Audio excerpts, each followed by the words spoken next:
Good day and welcome to the Mercedes W124 channel. On today's video, we're gonna change the water pump.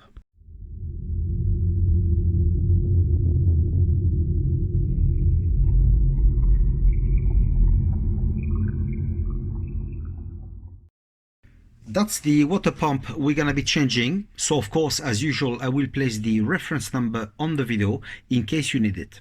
Bear in mind that this is for the diesel's engine, and if I'm not mistaken, this applies also for the W201. However, for the petrol version, it might be different. So before to buy the pump, just make sure the part is correct. Where is the water pump on the engine? This one is a 300D, and the water pump is right here. So in order to have access, we will have to remove the radiator, obviously the hose and coolant.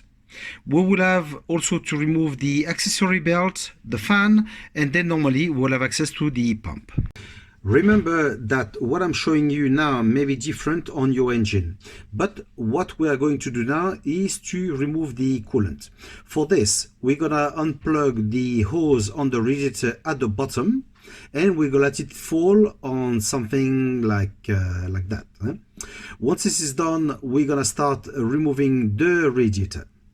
Now that we've unplugged everything and the water is out, we'll remove as well this one. Okay, now we're gonna remove all that parts in order to remove the radiator. For this, we're gonna remove that clip, the one that's there, can you see it? And we're gonna remove this as well. We just pinch it and take it out.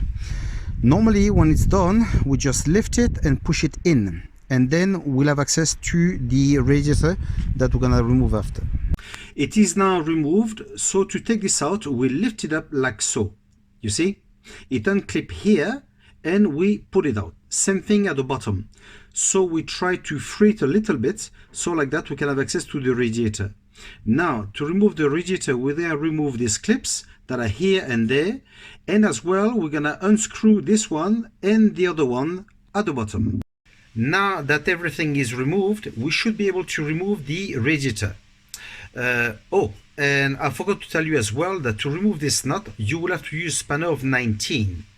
So now, just make sure that this is pushed as best as you can, so like that it won't be in the way when you will lift the radiator. The radiator is removed, so we can remove this, and it is out of the way. Let's now remove the visco, and this can be a bit of a problem. So for this, we will need an Allen key of 8 that we'll place here at the center, and we will need to lift it up in order to loosen it. But usually the whole thing will turn together with the accessory belt. So in order for this not to turn, you can do the following. Take a flat screwdriver and you place it in the alternator. You will see in these little fins. You place it inside. So like that, when it will turn, the screwdriver will prevent it turning further, and then you should be able to unscrew the visco. So when it is loose, you'll see this, it'll be a long screw. Take it off, then remove the fan. We are gonna now remove the accessory belt, and here we have an automatic tensor. To remove it, it's very easy. Here we have a nut of 13, and we'll unscrew what I've done before. And now you will see how easy it will be. Now, take the spanner to remove the wheel, place it in the hole and wiggle it a little bit, so like that you can push the stud, and now it is loose. Now we can remove the belt. You see? That is it. We are nearly there. We are just gonna remove that pulley, and as you can see, it is held by 4 bolts of number 10. So we're gonna remove this. Once this is done, we will have access to the water pump. Same thing, it's held by number 10 bolts. So let's remove it and take out the water pump.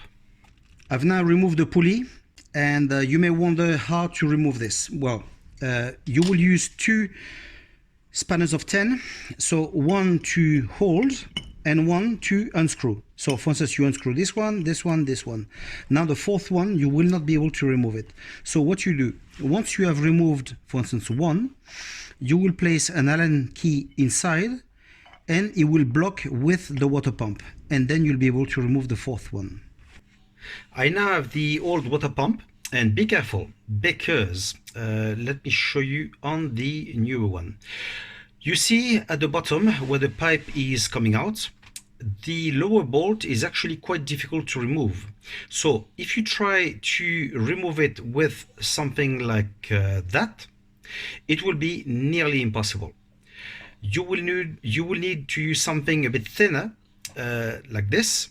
So what you do, you loosen it and you leave it on the pump, and then remove the entire pump together with the bolt. If not, you will not be able to remove it. Now, another thing, how do we know that the pump has failed? Here, for instance, on the car, I've noticed a noise. There was a noise related to the accessory belt, so obviously related to something that turned. I was a bit unsure, but because the alternator has been changed, I had a bit of a suspicion on this one, and eventually went under the car. I've noticed some dripping, and usually when the pump fails, the leak drops from here, and then this is how you know it failed. Now, before to mount the new pump, all that area where the gasket goes will need to be clean, absolutely clean. It has to be perfect. So when it is done, I will show you what else we will do. Now we're gonna fit the pump. So we can just place the gasket on top, like so, and fit it directly, mount it directly like that. However, I'm just gonna place a little bit of silicone here. So the silicone I will place is this. So I will place a little bit all around. Then I will place the gasket. Once it's fitted, I will place a little bit more again here, and then fit the pump back on the car. For me not to forget, remember the lowest point of the pump. Before you place it on the car, make sure you put the stud in it, okay? If not, after you won't be able to put it. So you put it in, and then you place the water pump on the engine.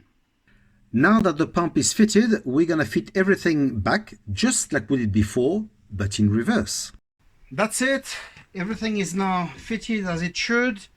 Everything connected, proper. All I need to do now is to fill back the coolant. Okay, run the engine just to make sure it's always topped up.